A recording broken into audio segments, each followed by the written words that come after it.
Imagine a city that's clean and easy to get around, where everyone has a place to live. Forget traffic jams, power outages, smog. They wouldn't exist because the city of the future would be designed and built out of sustainable materials, embedded with the latest technology and optimized for ultimate efficiency. It sounds appealing, doesn't it? There is something really seductive about starting over from scratch. You sort of leave behind the problems of the old cities, and it feels like you can kind of resolve all these problems that plague us by just creating something completely new and different. We'll just start something somewhere else rather than do the difficult work of incremental change in established cities. That's Sarah Moser, a professor of urban geography at McGill University. She's an expert in new smart city projects. I do research on new cities being built from scratch around the world. There are about 150 in over 40 countries. And I'm trying to understand globally what's happening. Why in the last 10, 15 years is there this sudden explosion in new city projects? Proposals for smart city projects promising a cleaner way of living are popping up everywhere. In Egypt, they're building a new smart capital city 40 kilometers outside of Cairo. Singapore is planning an eco-friendly town with automated garbage collection. In Japan, Woven City at the base of Mount Fuji promises to be the world's first programmable city, outfitted with sensors, artificial intelligence, and robot helpers. I think new cities are easier in a lot of ways. You don't have to negotiate with an existing population. You don't have to compromise. You're not kind of beholden to bylaws and complicated red tape and bureaucracy.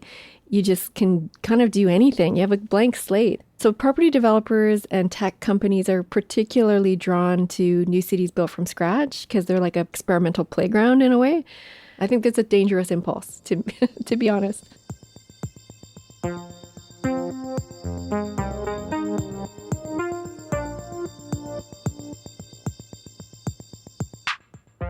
This is Solve for X, Innovations to Save the Planet, a series where we explore the latest ideas in tech and science that could help us tackle climate change. I'm Manjula Selvarajah. Today, I want to explore what we really mean when we talk about smart cities and dig into that desire to start over from scratch. Because as we start to feel the effects of climate change, it's clear we need to find ways to adapt our communities and lighten the impact on the planet. Oftentimes, it's like no matter what the problem is, a new city will solve it. So whether it's congestion or pollution or a lack of housing, new cities will solve all your problems. For instance, one problem new city projects are increasingly looking to solve is the climate. One of the most iconic new city projects that made specific climate goals is Masdar in Abu Dhabi.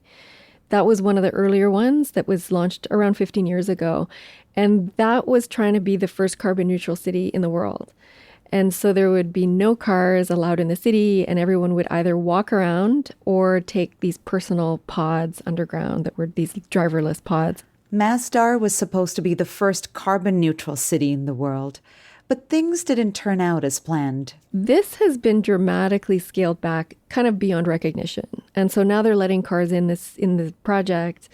The personal transportation pod has been scrapped, and they no longer call it a carbon neutral city. They call it a low carbon project. So even Abu Dhabi was unable to execute this wildly ambitious project. And Abu Dhabi has, 8% of the world's known oil. So this is a kind of cautionary tale for other new cities that want to make these wild claims that even if Abu Dhabi can't do it, it's very unlikely it's going to be done by anyone else. In fact, many smart city projects have struggled to get off the ground. Many of them are stalled. Many of them have collapsed. Many of them have kind of modified themselves beyond recognition. And a lot of them are just PowerPoint cities that only exist in websites and PowerPoint presentations. And a lot of the high-tech kind of gizmo stuff never really happens. It's just sort of looks jazzy, maybe to attract investors, to attract future residents. And then there's not that much follow-through. Back in 2017, Sidewalk Labs, a subsidiary of Google, announced plans for Quayside. It was supposed to be a smart, sustainable community on the waterfront in Toronto. It was going to be efficient. It would use less water and electricity, and it would be inclusive, and it would be very sustainable. Everything in the artist's impression looked like this kind of utopia, hipster utopia even. But the project never broke ground. There were mounting concerns over privacy rights. Then early in the pandemic, Google announced it was over. They were stepping back from the development.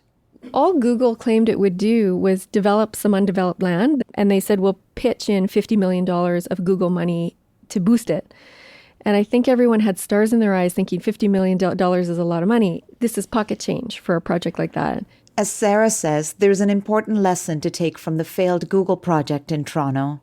I think we all gained data literacy over the past couple of years. And I think everyone learned a lot about how to think about these projects and who is the winner in these projects and who, loses out. So given the track record of these developments, it's worth asking what actually makes a city smart. I think a city is smart if it is efficient, if we use water and electricity efficiently, if residents can get around without cars, using bikes or using, walking or using public transportation. It can have smart high-tech gizmos, but it doesn't have to. A smart city looks just like a normal city. It just functions smoothly and it's inclusive.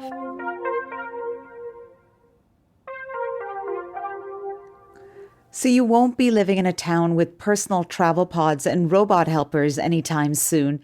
But what other smart technologies can help us reach our climate goals? I found 2 solutions that are working to lower emissions in cities right now. They harness the power of artificial intelligence to retrofit what already exists. We'll explore those later in the episode. But first, given the hype that usually accompanies talk of smart solutions, I wanted to understand what AI can and can't do when it comes to climate change. I reached out to David Rolnick. David co-founded the nonprofit Climate Change AI. He's an assistant professor of computer science at McGill University and MILA, the Quebec AI Institute. I asked David to define what exactly we mean by AI. It just means any computer algorithm that does stuff like optimizing, forecasting, or making some kind of prediction. And those can be very mundane applications. David studies how AI can reduce emissions and help us respond to the effects of a changing climate. Fundamentally, climate change is not mostly about technology. Technology can reduce the barrier to meaningful change. It can make change easier. It can make some of that change happen by itself, but fundamentally there are decisions that society has to make, and technology is not going to completely remove the costs involved in saving society in the medium and long term. How do you assess that a particular machine learning solution has a real climate impact? Like, who's watching the AI to know that it is having an impact? This is a really great question, and it's also worth bearing in mind that a lot of AI applications are making climate change worse. I'd particularly highlight the way in which AI is being used extensively in fossil fuel exploration and extraction to make fossil fuels cheaper. And it's been estimated that AI and advanced analytics are going to make the fossil fuel industry an additional $500 billion in additional profit by 2025 alone. So this is just to show that there are many ways in which AI's impact is not positive. And I'd also highlight the ways in which AI is being used to create personalized recommender systems that are designed to boost consumption and are probably greatly increasing our consumption of goods and thereby greenhouse gas emissions.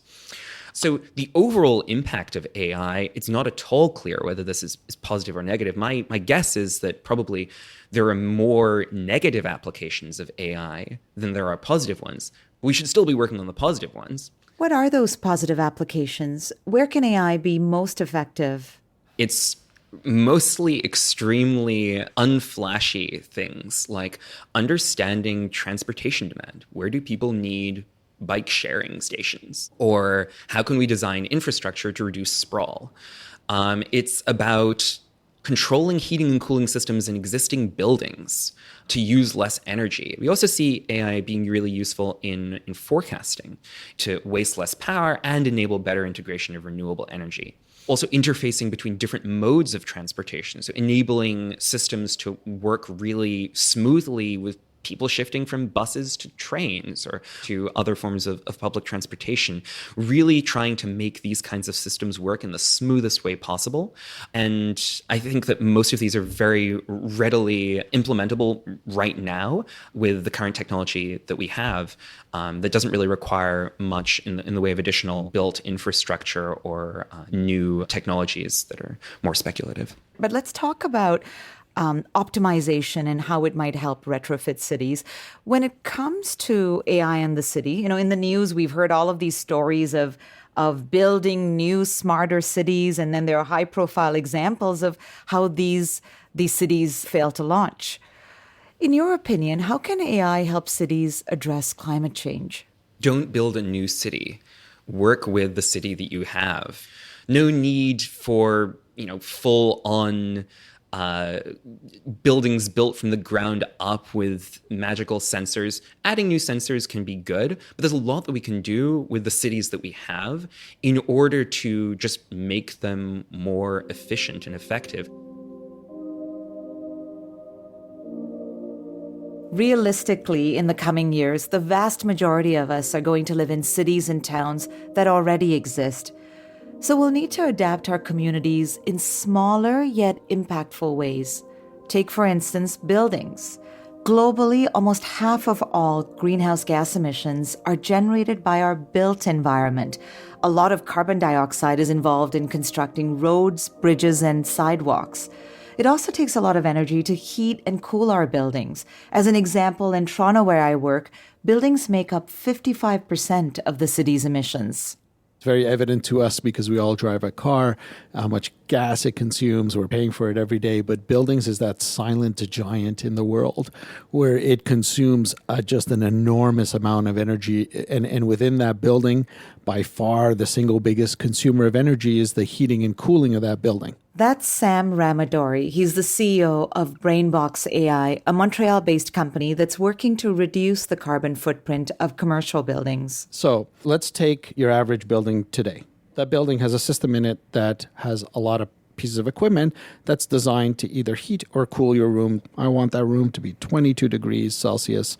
That's solely responding to what the thermostat on the walls or the sensors in the building is telling it to do. But that building is impacted mainly by what's happening outside. The biggest single impact for sure is weather. But that system has no clue today. It has no clue. Is it sunny now? Is it going to rain? Is it nothing? Well, what the AI is allowing it to do is to take in all the data from inside the building, but also outside. So suddenly we take a building that only knows what's going on inside and making decisions. And now we've turned it into this building with a brain that's constantly learning the external factors to the inside of the building and reacting in real time at that moment in time and saying, I should be doing this.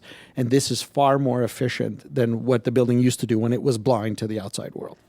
The AI plugs into the heating and cooling system, or HVAC, and analyzes everything from weather forecasts, the angle of the sun, to whether the building across the street is casting a shadow, to how warm we usually want the room to be. It takes all these data points to predict what the building will need to maintain a comfortable temperature. Okay, here's the scary stat. Buildings waste a lot of energy. People say 20-30% of energy in a building is wasted. So on a human global scale, you're like, oh my God, that's a lot of energy going up the smokestack. It's estimated that globally, we're going to be constructing the equivalent of a New York City-sized pack of buildings every month for the next 40 years.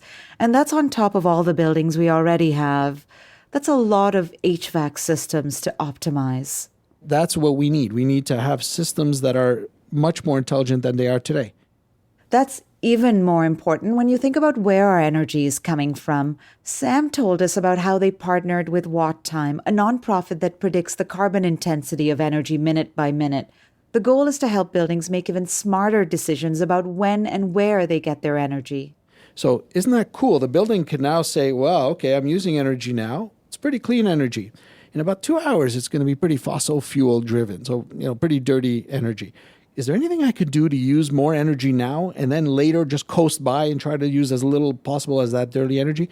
I mean, think how intelligent that building's becoming. I mean, we're getting to levels that are getting pretty crazy, but that's what we need.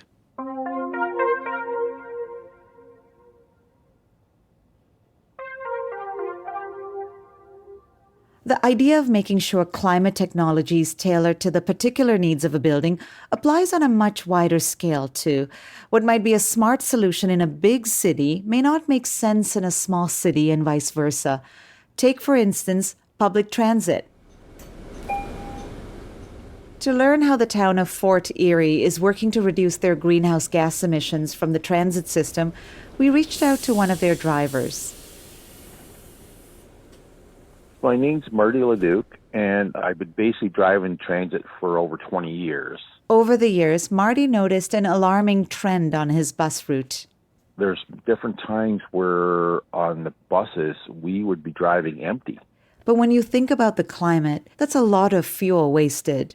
I spoke with a Canadian startup that's working with the town of Fort Erie to help them address this problem. I'm Remy Dessa. I'm the co-founder and CEO of Pantonium. Remy's made it his job to study the challenges facing public transit, particularly in small cities and towns. The challenge with a city like Fort Erie is you have these star-shaped systems where you have a transit center and then you have the bus routes, which are like pedals that go around the city. So if you need to get across the city, you have to transfer. So you have to go to the center of the city and go across. The problem, Remy says, is that outside urban centers, most communities have been designed for cars, not public transit. For me, the only way to get more choice riders is to make that service something that people will want to use. So Remy developed a smart software solution to address the problem.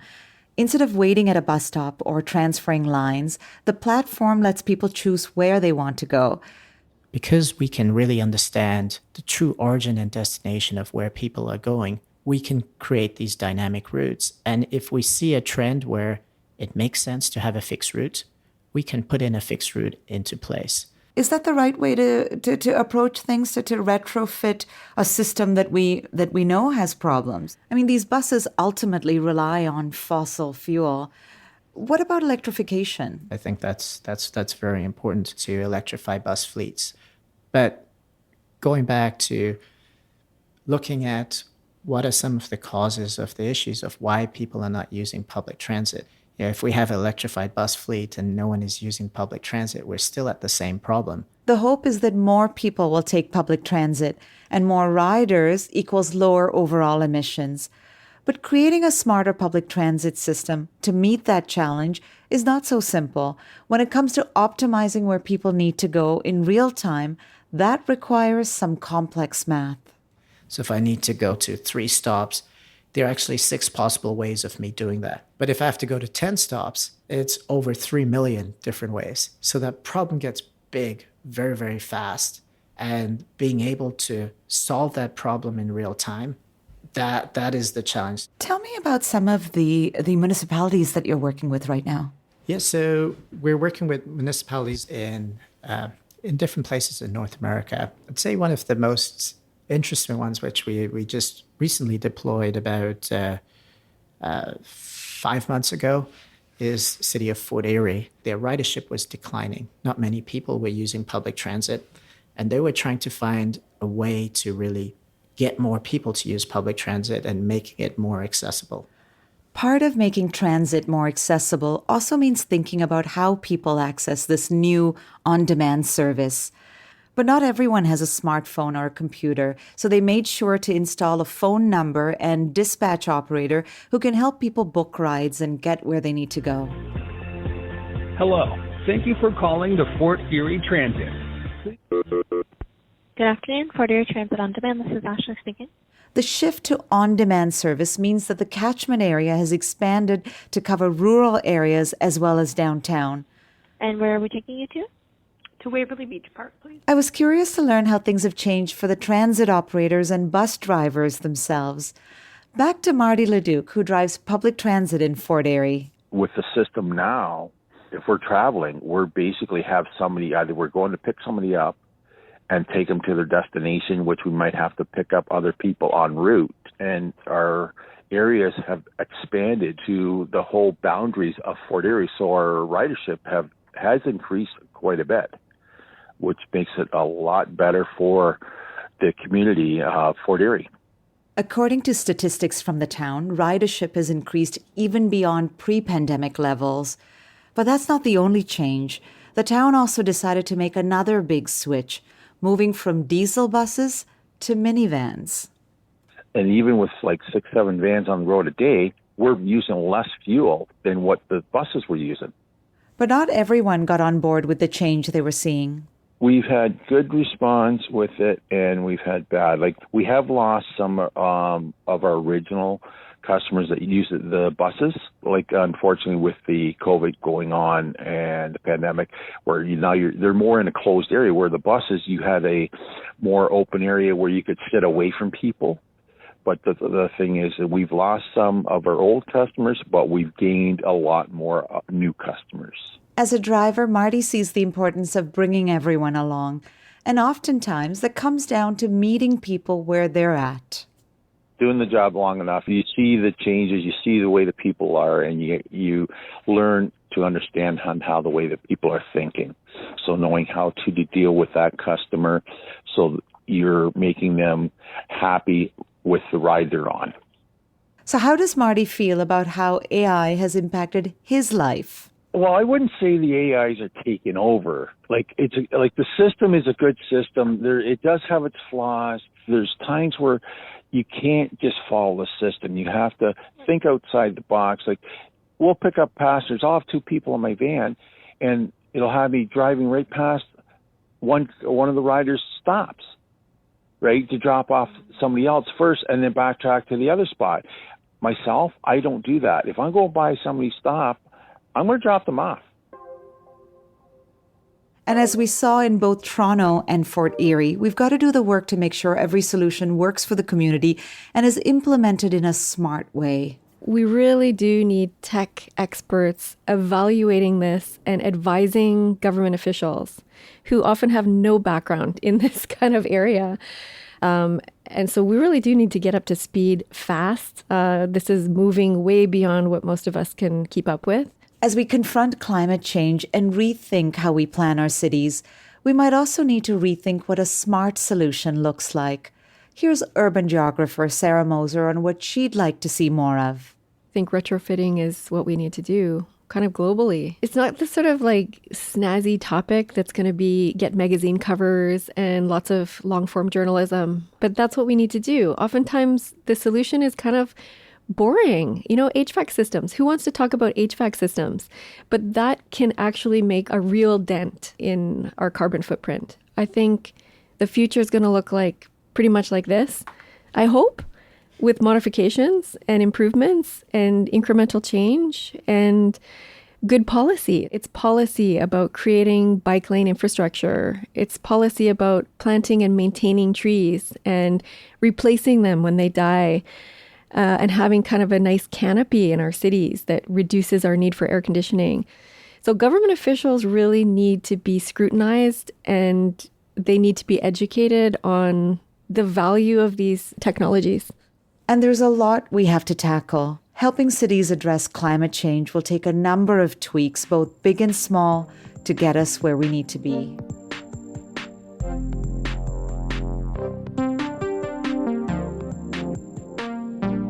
Solve for X is brought to you by Mars. This episode was produced by Ellen Payne-Smith. Gab Harpel is our mix engineer. Lara Torvey and Heather O'Brien are the associate producers. David Pattison provided editing support, and Max Swain composed our theme song and all the music in this episode. Catherine Hayward is the executive producer. I'm your host, Manjula Salvaraja. Watch your feed for new episodes coming soon.